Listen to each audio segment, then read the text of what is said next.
Okay, so let's talk about this whole John chapter 5, 1 through 15. Tossed under the bus, told to stop sinning. Not many are healed. What's going on here? As I read this text, I've got so many questions, and I'm sure you will too. I think today we're going to have to just kind of touch on some of the questions.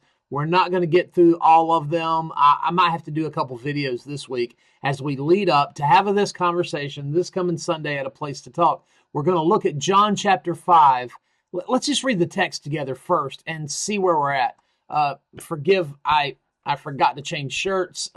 Usually I'm not really, this is kind of my work world, and so I'm in the middle of a work day, so forgive me. Okay, so sometime later, Jesus went up to Jerusalem for one of the Jewish festivals. Now there is in Jerusalem near the sheep gate a pool, which in Aramaic is called Bethesda, and which is surrounded by 5 covered colonnades.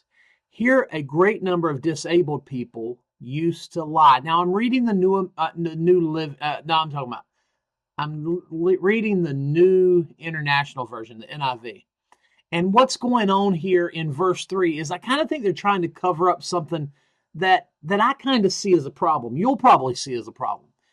It says, here a great number of disabled people used to lie, but that's not the way the text in the original Greek reads. We'll read it in a minute there. The blind, the lame, the paralyzed, one who was there and had been an invalid for 38 years. When Jesus saw him lying there and learned that he had been in this condition for a long time, he asked him, do you want to get well? What a weird question. The dude's laying there by a pool that's kind of meant to be a healing pool. Of course he wants to get well, Jesus. Why did you ask this question? It seems so odd. Sir, the invalid replied, I have no one to help me into the pool. When the water is stirred, while I am trying to get in, someone else goes down ahead of me. Then Jesus said to him, get up, pick up your mat, and walk. At once the man was cured. He picked up his mat and walked. The day on which this took place was a Sabbath day. There's other questions. I have so many questions. I'm going to ask some more questions that I don't even have put into the screens here. But if there's people that are invalids, how are some of them rushing in front of him? Maybe they're not quite as invalid as he is. At once the man's cured. He picks up his mat. He walks. The day on which this takes place is the Sabbath. So the Jewish leaders said to the man who had been healed, it's the Sabbath. Law forbids you to carry your mat. But he said, so the invalid, the former invalid, is like, I don't give a flying flip about your stupid rules right now. I'm walking. I couldn't walk before. I've been for 38 years? Is that what it was? Didn't it say 38 years somewhere? Am I imagining that? What's going on here? Anyway, he says, the man who made me well says, get up and walk. He made me able to walk. I'm going to do whatever the heck he says. Okay, so they ask him, who is this fellow who told you to pick it up and walk? The man who healed had no idea who it was, for Jesus had slipped away into the crowd that was there. Later, Jesus found him at the temple and said to him, see, you are well again. Stop sinning or something worse may happen to you. What? Whoa. We haven't even talked about this guy's sin. Stop sinning? What's he doing? Jesus is not referring to him walking on the Sabbath or carrying his mat on the Sabbath. Surely that's not it. Unless he's saying, be careful, stop sinning. These crazy nuts are going to beat you or kill you for carrying a mat. What idiot. I mean, that doesn't sound like Jesus, right? I mean, what the heck is going on here? The man went away and told the Jewish leaders that it was Jesus who had made him well. It's so strange. This whole thing is so strange. Let's ask some questions. So it says, now there is in Jerusalem near the sheep gate a pool in Aramaic called Bethesda. Why would Jesus ask this man if he wanted to get well? I kind of already asked that question, but why? Why? Let's talk about that. Let's talk about why would Jesus ask somebody something that already seemed obvious? Do you think maybe it was so that the guy could express his desire to get better? Do you think maybe it was for him to express his faith in the possibility that he might get better? Do you think it was, I don't know. we need to think through, why would Jesus ask this man?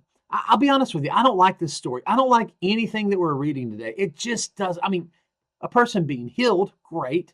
An invalid being alive, I'm still confused. Where did I get 38 years in my mind? Does it say here that he had been disabled for 38 years? I don't know where I got 38 years in my mind. But anyway, let's keep asking these questions. I don't like this question. Why would Jesus step over a multitude? There's all these people. Some are racing to get in the pool before this invalid. And Jesus he must have stepped over people or walked through people or something. And he chooses this one man, tells him to get up and walk. It's strange. It's a strange story that I don't understand. Do you understand it? Let's talk about it. This Sunday, A Place to Talk. Okay, so remember, this text was written by John in order to show a series of signs that's not in order. When I say in order to, I mean for the purpose of, but these signs are not written chronologically. John here is listing or kind of just throwing out a set of signs. I'm kind of wondering if we should imagine this story more John's example of a sign based on a true story. In other words, what if John, in his desire to list this set of signs, if he just got things a little jacked up and a little out of order? Historically, many scholars think John is less straightforward in his reporting. It's not like the synoptics, Matthew, Mark, and Luke. Instead, John often reshapes, expands, or creates narratives to make theological points. In the temple cleansing, it happens early in John, but it happens late in the synoptics. The raising of Lazarus, it's unique to John. Now, I'm not saying it didn't happen, but he's the only one that writes about it. Why would Matthew, Mark, and Luke not have written about the raising of Lazarus? It's almost like it's a super sign that sums up Jesus' power over death. So I kind of wonder, is it possible that this is a theological construction on John's part to kind of tell this story? There it is.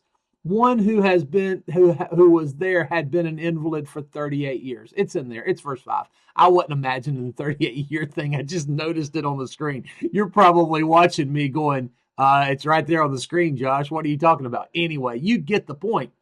I am asking questions about this passage. There's more questions about this passage. I just have run out of time for today. Let's talk more about these tomorrow.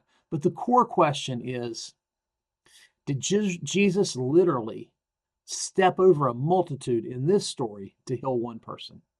I don't think so. It doesn't add up to me. But let's talk about it this Sunday at A Place to Talk. Your opinion matters, and we want to hear it. Let's talk.